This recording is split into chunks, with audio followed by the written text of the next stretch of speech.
نبدأ هذه النشرة ببرقية تهنئة بعثها صاحب الجلالة الملك محمد السادس نصره الله إلى السيد مارك كارني بمناسبة تعيينه وزيرا أولا لكندا. بعث صاحب الجلالة الملك محمد السادس نصره الله برقية تهنئة إلى البطلة العالمية وداد برتال بمناسبة تتويجها بلقب بطولة العالم للملاكمة النسائية في فئة 52-54 كيلوغراما ضمن دورة صربيا 2025.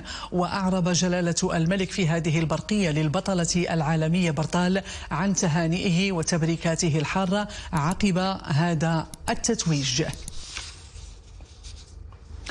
تنفيذا لتعليمات الملكية السامية، استقبل الوزير المنتدب لدى رئيس الحكومة المكلف بإدارة الدفاع الوطني عبد اللطيف لودي اليوم الوزير المنتدب لدى رئاسة جمهورية الكاميرون المكلف بالدفاع جوزيف بيتي أسومو رفقة وفد هام. فرح سعف وعبد العلي.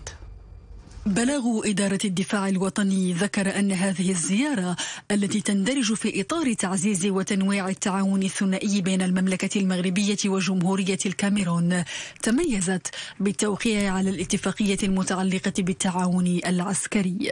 وتتمحور هذه الاتفاقية التي تكرس مرحلة جديدة في التعاون العسكري بالأساس حول مجالات التكوين والتدريب والتمارين العسكرية والصحة العسكرية والمساعدة التقنية.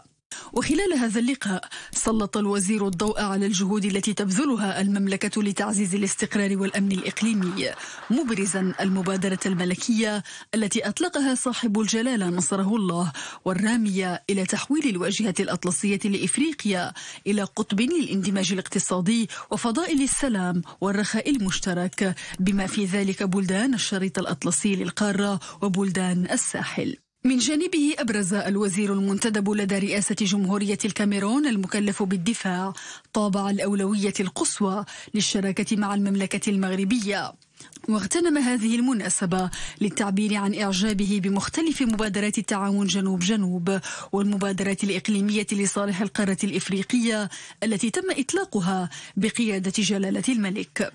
وفي ختام هذا اللقاء أعرب الطرفان عن الطموح والإرادة المشتركة التي تحدوهما لتعزيز هذه العلاقات مستقبلا من خلال تنفيذ اتفاقية التعاون العسكري الموقعة اليوم، والتي تعكس تطور علاقات الصداقة والاحترام المتبادل القائمة بين البلدين. المسؤول الكاميروني هو الوفد المرافق له قام بزيارة لضريح محمد الخامس للترحم على الروحين الطاهرتين لجلالة المغفور لهما الملكين الراحلين محمد الخامس والحسن الثاني طيب الله ثرهما.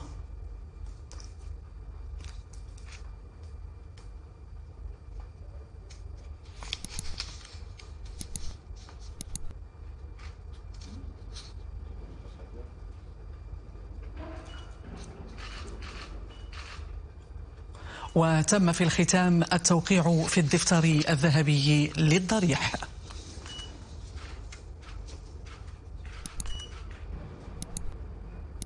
في ملف وحدتنا الترابية، الكونغرس البيروفي يحث الحكومة على دعم المبادرة المغربية للحكم الذاتي والإقرار بجدواها ومصداقيتها باعتبارها الأساس الصلب الوحيد للحل النهائي لهذا النزاع. كما طالب أيضا في مذكرة تم اعتمادها بأغلبية ساحقة وزارة خارجية بلاده بدعوة المجتمع الدولي باسم بيرو لدعم هذه المبادرة من خلال تعزيز الحوار والتعاون كآليتين أساسيتين لحل هذا النزاع بشكل نهائي.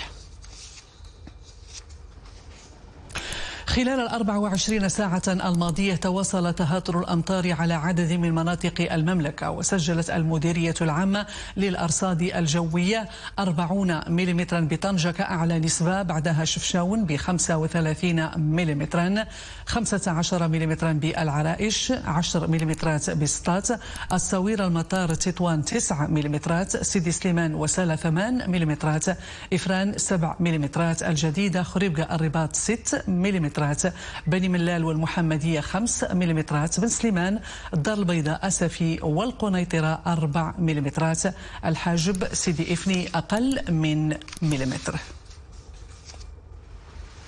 أمطار وثلوج تهاطلت على عدة مناطق ببلادنا خلفت ارتياحا لدى الفلاحين، لكنها تسببت من جانب آخر في قطع الطرق من جراء السيول الجارفة، وضع تعبأت معه السلطات لفك العزلة عن الساكنة، كما سنتابع من جماعة بني منصور بإقليم شفشاون في روبورتاج فن شكل العلوي وعبد العالي قنوني.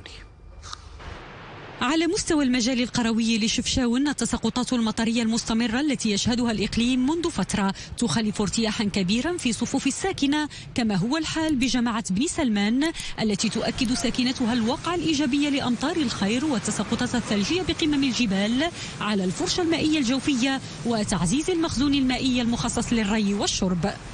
وتشتانا واحد المدة بزاف ما شفناش هاد الشتا بحال هكذا، فهمت؟ واحد المدة 5 سنين ولا 6 سنين بعد هاد الشتا ما ضربتي. هذا العام تبارك الله الخير، الحمد لله والحمد لله والشكر لله، هادشي كلشي مزيان من عند الله.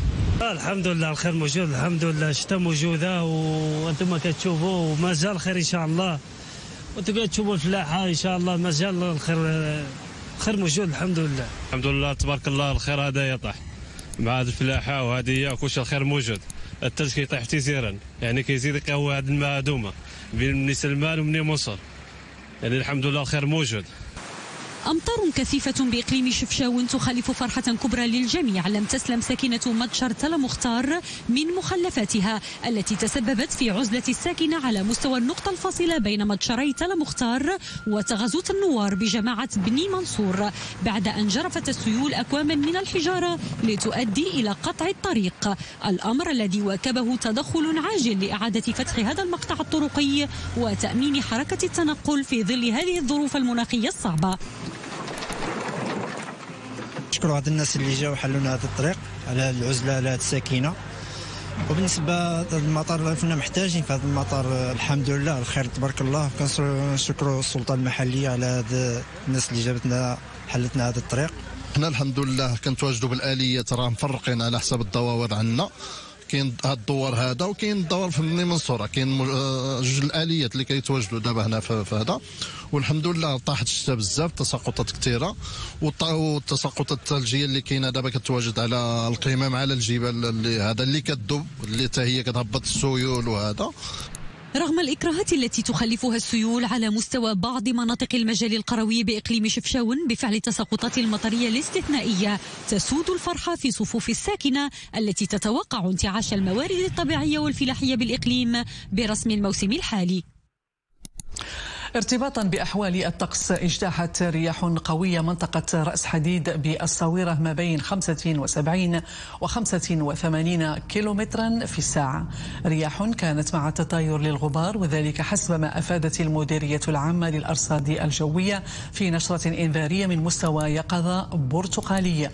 وكما كانت قد أوضحت وزارة التجهيز والماء بأن السواحل الأطلسية بين طنجة والصويرة ستشهد هبوب رياح قوية من اتجاه الجنوب الغربي من أمس الاثنين إلى غاية مساء هذا اليوم. وبفضل التساقطات المطرية الأخيرة، شهدت عدة سدود خلال 24 ساعة الماضية ارتفاعا ملحوظا في مخزونها المائي، وخاصة مدن وأقاليم جهة طنجة تطوان الحسيمة. تحسن يساهم في دعم الموارد المائية التي تلعب دورا مهما في تعزيز وتأمين الاحتياجات من الماء ومواجهة آثار الجفاف. من طنجة روبورتاج أنيس بومهدي وسعيد نجح. ساهمت التساقطات المطرية الأخيرة في تحسين نسب تخزين المياه بالسدود الرئيسية بالجهة.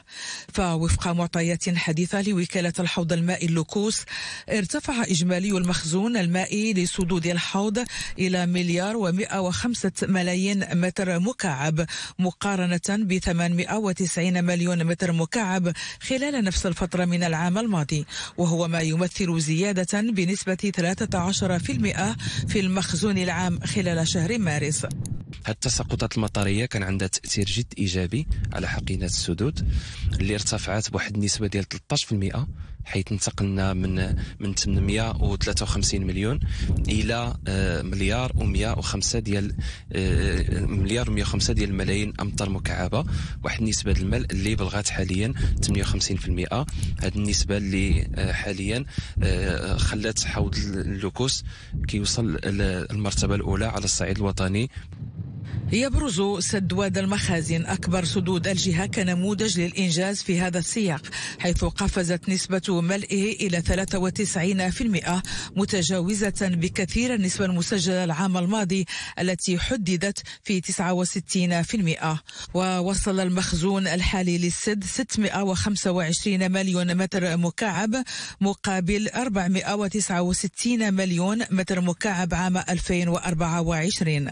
لم تقتصر التأثيرات الإيجابية على سد وادي المخازن فقط، فقد سجلت سدود أخرى تحسنا ملحوظا، في مقدمتها سدود شفشاون والنخلة والشريف الإدريسي التي بلغت نسبة ملئها 100%. بالنسبه لسد الشريف الادريسي عرف موارد مائيه كتقدر ب 28 مليون متر مكعب. بالنسبه للحجم الاجمالي ديال هذا السد هذا اكثر من 121 مليون متر مكعب. الاهداف الاساسيه ديال السد هو التزويد بالماء الصالح للشرب والحمايه ضد الفيضانات والسقي.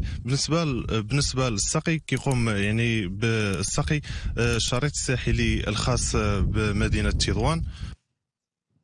يعزى هذا التحسن إذن إلى كثافة التساقطات الأخيرة التي ساهمت في تغذية السدود والأنهار والطبقات الجوفية، كما أنعشت مستويات العيون، الشيء الذي أنعش الأمل في إنقاذ الموسم الفلاحي، لكنها تظل حلقة في سلسلة طويلة من التحديات المناخية تستوجب اتخاذ مجموعة من التدابير لحسن تدبير الموارد المائية المتوفرة والتخطيط الاستباقي. في الاقتصاد، قرر مجلس بنك المغرب اليوم خفض سعر الفائدة الرئيسي للمرة الثانية على التوالي والثالثة منذ يونيو الماضي بما قدره 25 نقطة أساس إلى 2.25%، وذلك أخذا بالاعتبار التطور المرتقب للتضخم عند مستويات تتماشى مع هدف استقرار الأسعار وبغية تعزيز دعمه للنشاط الاقتصادي والتشغيل. وصال إمغري.